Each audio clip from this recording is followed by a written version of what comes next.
안녕하세요. 제 신세를 이야기라도 해야 화병이 나지 않을 것 같아 글을 남겨봅니다. 저는 지금 임신 중에 있으며 혼인 취소 소송 중이기도 해요.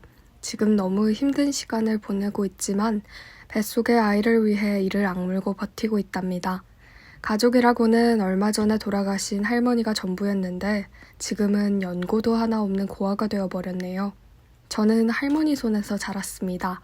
부모님의 얼굴은 전혀 모르고요. 어렸을 때 부모님이 이혼하시면서 저를 할머니께 맡겨놓고는 떠나버렸고 그 뒤로 연락조차 없었습니다. 할머니는 저에게 하나밖에 없는 가족이었어요. 그래서 그런지 제 꿈은 좋은 아내이자 엄마가 되는 것이었습니다. 부산 변두리에서 살면서 겨우 고등학교를 마치고 카페 아르바이트를 하며 하루하루 살았지요.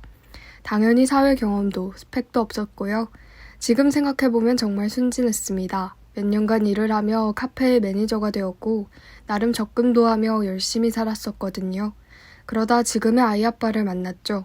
저희 카페 위층에 있는 작은 세무회사의 직원으로 저희 카페 단골 손님이기도 했답니다. 그는 거의 매일 점심 식사 후 카페에서 커피를 마셨어요. 그러다 보니 인사를 하며 친해지기 시작했습니다. 언뜻 봐도 저보다는 10살 이상 많은 아저씨처럼 보였어요. 카페에 오면 늘 장난이나 시시한 농담을 하며 단골 손님의 면모를 보여주었죠. 저도 즐거운 단골 손님 정도로 생각하며 늘 반갑게 맞이하고는 했습니다. 늘 농담을 하고 말을 걸지만 말투나 행동은 매너가 좋아서 저는 물론이고 카페 직원들도 그를 꽤나 좋아했답니다. 어느 날은 선을 봤는데 잘 안 됐다며 이야기를 해주시는데 놀랐어요. 당연히 결혼을 한 줄 알았거든요. 저희 직원들 서로 킥킥대며 당연히 결혼한 줄 알았다고 놀렸죠. 다음에는 좋은 여자를 만나실 거라며 위로 아닌 위로도 하고요. 그도 웃으며 다음에는 여자친구를 데려오겠다고 호언장담을 했습니다. 그렇게 시간이 흘러 여름이었을까요? 며칠간 그가 오지 않았습니다.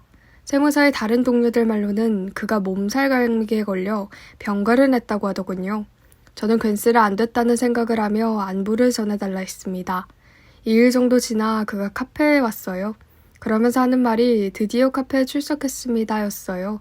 카페에 있는 직원들과 저는 웃으며 그의 안부를 물었습니다.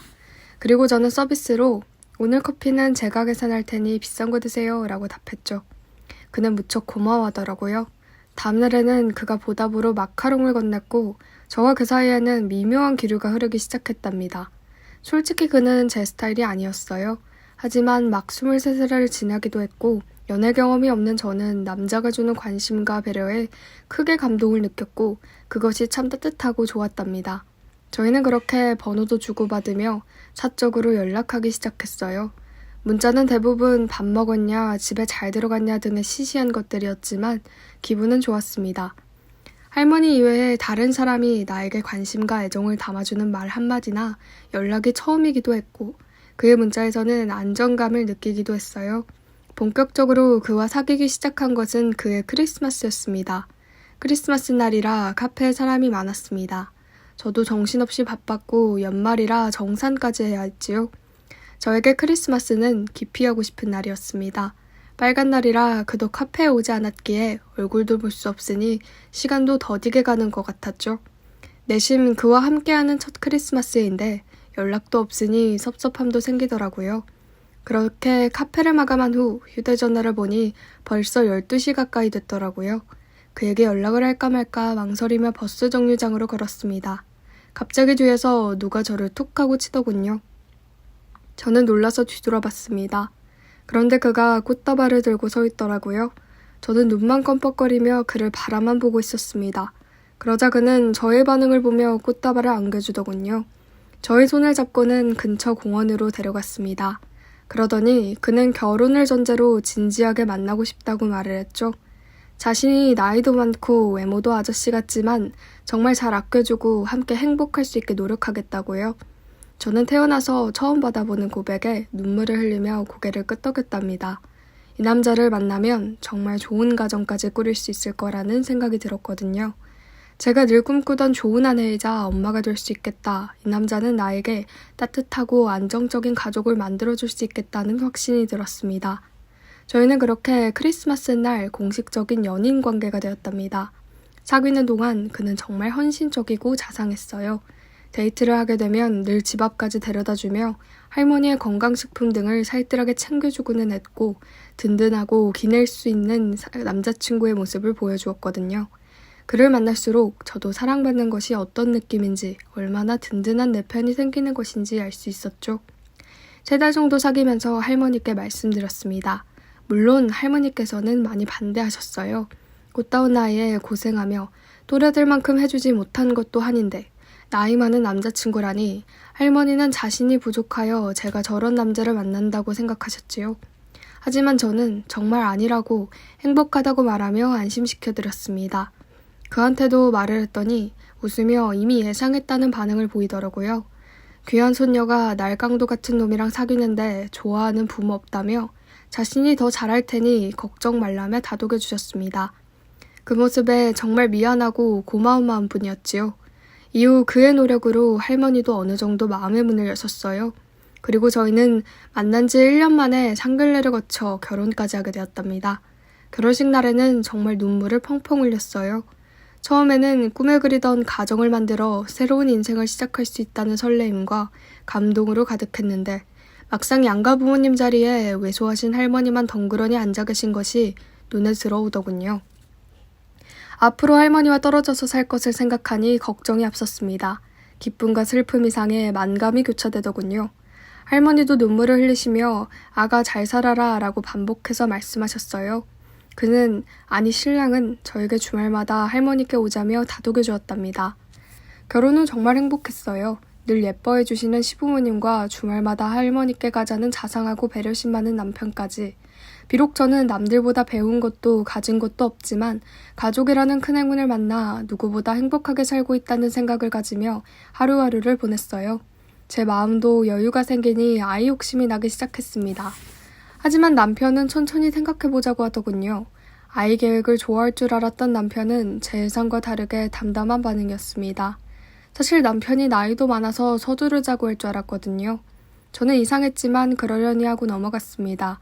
결혼을 하면서 저희 목표가 최대한 빨리 전셋집을 사는 것이었는데 경제적인 문제 때문에 그런가 싶기도 하고 저도 안정적인 상황에서 아이를 가지면 좋겠다는 생각이 들기도 해서 더 이상 말하지 않았습니다. 그렇게 결혼을 한 지 1년이 지나갔습니다. 어느 주말에도 할머니와 함께 식사를 하는데 슬쩍 아이 이야기를 꺼내시더라고요.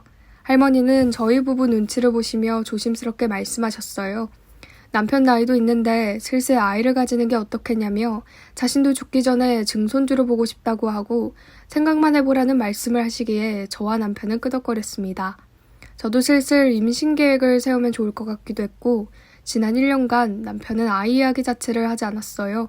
그런데 타이밍 좋게 할머니께서 말씀해 주셔서 저도 겸사겸사 그날은 집에 와서 남편 의사를 물었습니다. 남편은 여전히 좀 더 준비되면 갖자는 말만 하더군요. 저는 답답했지만 싸우고 싶지는 않아 그냥 넘어갔습니다. 다음날 저는 시댁에 안부 전화를 했어요. 이야기 도중에 우연히 아이 이야기를 하게 되었죠. 시어머니께서는 네가 아직 젊고 어리니까 좀 더 사회생활도 하고 신혼을 즐기는 것이 좋지 않을까라며 천천히 생각해보라고 권유하시더라고요. 남편과 비슷한 반응이라 고개를 갸우뚱했지만 저를 생각해주시는 말씀에 감사하게 생각했죠. 지금 생각해도 조금 이상했네요. 결혼을 그렇게 급급해 했으면서 이상하게 아이 갖는 일은 미루다니. 연애할 때도 아이를 가지고 싶다고 했고 좋아한다고 했거든요. 아무튼 저는 그날 이후 기회를 보며 진진하게 이야기를 나눠봐야겠다는 결심을 했습니다. 몇 달쯤인가 지나서 축하할 일이 생겼어요. 남편의 월급도 오르고 저도 매니저 경력이 쌓이면서 월급이 올랐거든요. 시기도 비슷해서 주말에 소고기라도 사서 먹자며 기분 좋게 주말을 맞이할 계획이었답니다. 저는 이때다 싶어 아이 계획도 겸사겸사 꺼내보기로 마음먹었어요. 주말 오후가 되어 기분 좋게 고기를 구워 먹으며 여유로운 점심을 보냈습니다. 저는 설거지를 하고 남편은 커피를 타면서요. 식탁에 앉아 서로 커피를 마시는데 남편도 무척이나 기분이 좋아 보였고 이쯤이면 슬슬 이야기를 꺼내기 좋겠다 싶어 말문을 열었습니다.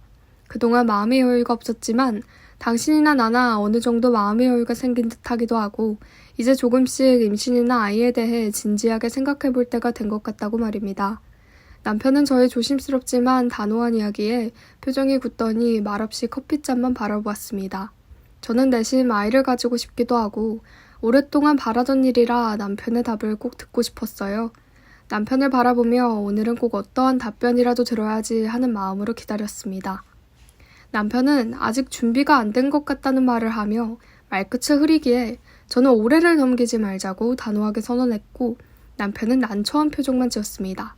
그 뒤 남은 주말은 서로 어색한 침묵만 흘렸고 저도 주말 저녁 출근이 있기도 해서 그대로 내버려 두었답니다. 저는 본격적으로 산부인과에 다녔습니다. 남편에게 통보를 했을 때 남편은 싫은 기색을 보였지만 군소리는 안 하더라고요. 저는 정말 남편이 자신이 없어서 그런 줄 알고 남편을 계속해서 설득하며 임신 계획을 진행했습니다. 그해 초, 겨울 저는 드디어 임신에 성공했어요. 그토록 꿈꾸던 일이 이루어진 것입니다. 저는 실감이 나지 않았지만 초음파 사진을 보며 알 수 없는 감정을 느꼈어요. 남편은 담담한 표정이었지만 축하한다며 꽃다발을 선물했고 시부모님과 제 할머니께서는 크게 기뻐하시며 고마워하셨죠. 저는 카페에 임신 사실을 알리며 근무 시간을 줄였고 태교에 힘쓰기 시작했답니다. 주변에 도움을 주거나 태교에 대해 알려줄 수 있는 사람이 없었거든요. 산부인과의 소개로 집 근처 센터에서 도움을 받았습니다. 막상 임신을 하니 남편도 저를 더 신경 써주었고 시부모님도 반찬이나 과일을 챙겨주셔서 저도 안심했습니다. 그렇게 5개월쯤 되었을까요? 제법 배가 나와 임산부 티가 나기 시작하는 게 정말 신기하더라고요. 내 뱃속에 새로운 생명이 자라고 있다니 저는 이 행복이 계속될 줄 알았습니다. 시댁에서 점심을 먹고 과일 주스가 너무 먹고 싶어서 시댁 아파트 상가에 있는 카페에 갔습니다. 남편과 주문을 하고 기다리던 차에 어떤 아주머니께서 남편에게 반갑게 인사를 하시는 겁니다. 그러더니 저를 보시면서 어머 새댁이 완전 한국 사람이네. 정말 베트남 사람 안 같아서 놀랐네 라면서 남편에게 말하는 거예요. 저는 이게 무슨 소리인가 해서 저는 한국 사람이라고 했죠. 아주머니가 사람을 착각했나 하고 의심을 하고 있는데 다음 말은 정말 충격적이었습니다. 3년 전에 베트남 여자랑 결혼하고 내가 청첩장도 받았는데 그때 못 가서 미안했어.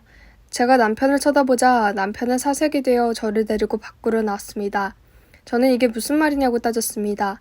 남편은 다른 사람이랑 착각한 것 같다고 했지만 정말 기분이 묘하면서 더러웠어요. 솔직히 사람을 착각하기에는 남편의 이름까지 알고 있고 남편도 인사했으니 말이죠. 어쨌든 저는 그날 조용히 돌아왔고 남편도 눈치를 살피며 황당한 일이라고 얼버무렸습니다. 저도 기분만 더러워져 그 일을 머릿속에서 지워버렸습니다.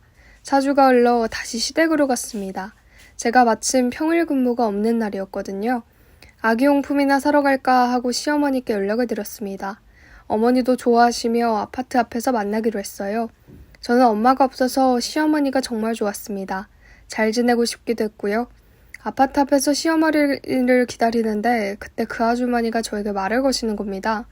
그 순간 아파트에서 나오시는 시어머니와도 딱 마주쳤어요. 아주머니는 어머니께 인사하며 막 질문을 하기 시작했는데 저는 뭔가 이상하다는 것을 직감했습니다. 그 집 아들 재혼했어? 이 새댁이랑 한 거야? 시어머니도 사색이 되었고 저도 사색이 되었습니다. 시어머니는 무슨 소리냐며 화를 내시며 저를 데리고 가시려고 했습니다. 저는 아주머니를 보며 무슨 말이냐고 따지며 버티고 섰습니다.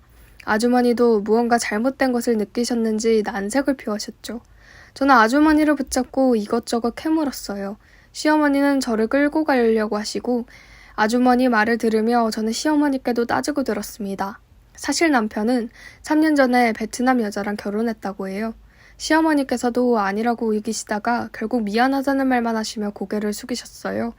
저는 너무 충격을 받아서 택시를 타고 제 할머니 집으로 돌아왔답니다. 정말 기가 막혔어요. 시어머니의 전화가 왔지만 전화기를 꺼버렸습니다. 할머니께는 그저 보고 싶었다고만 했고 저녁이 되어 남편이 저를 데리러 왔습니다. 일단 저도 남편을 따라 집으로 돌아왔어요. 진실을 묻고 싶었거든요. 남편은 무릎을 꿇고 전부 사실이라고 이야기했습니다. 하지만 결혼 후 그 여자는 한 달 정도를 살다가 돈을 챙겨 베트남으로 돌아가 버렸다고 했어요. 저를 사랑해서 거짓말을 했다는 말과 함께 아이를 생각해서 한 번만 용서해달라고 했습니다. 남편한테 화를 냈다가 원망도 했습니다. 그리고 또 거짓말이 있냐고 물었더니 주저하다가 아이가 있다고 하더군요. 그 한 달 만에 임신을 했고 여자한테 지속적으로 양육비와 생활비를 보내고 있다고 말이에요. 만약 아이를 데려오면 부모님께서 키울 거니 걱정 말라는 말을 하는데 순간 제가 잘못 들었나 싶었습니다. 아이라니요. 그런 결혼 생활 동안 아껴가며 돈을 모은 것이 다 그 여자 밑으로 들어갔으며 1년 반 동안 아이를 기피한 이유가 그 아이의 존재 때문이었나.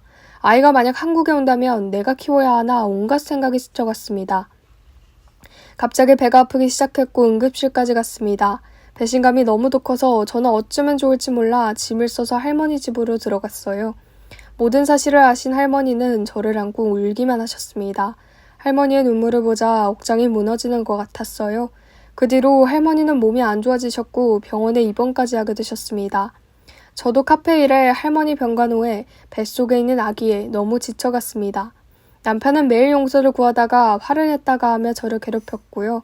저는 그저 평범한 가정을 꾸려 남편과 아이에 행복하게 살고 싶었는데 할머니는 급성 폐렴으로 악화되어 한 달 만에 돌아가셨습니다. 이제는 내 편이 아무도 없다는 생각에 서러웠어요. 장례식을 치르는 동안 남편과 시부모님은 저를 많이 도와줬고 저도 지치기도 했고 남편과 다시 살아보기로 결심했습니다. 장례식 마지막 날 남편이 갑자기 전화를 받고 나가더니 보이지 않더군요. 장례식이 끝날 때까지 보이지 않았지만 회사에 일이 생겼나 보다 했습니다. 저는 그러려니 하고 잠시 화장실에 갔는데 화장실 문 밖에서 전화통화 소리가 들리더군요. 시어머니의 목소리 같았습니다. 공항은 잘 도착했고 아이는 어때? 이제 며느리도 가족도 없고 하니 다시 잘 다독여서 함께 살아라. 마침 할머니가 돌아가셔서 다행이지. 남은 가족도 없으니 지가 별 수 없지 뭐. 아이도 키우다 보면 정들겠지. 저를 2번 죽이는 말이었습니다. 가족이 없다는 말과 할머니가 잘 돌아가셨다는 그 말이 제 가슴에 비수가 되어 돌아왔습니다. 저는 그렇게 서럽게 울다 독한 마음을 먹었어요.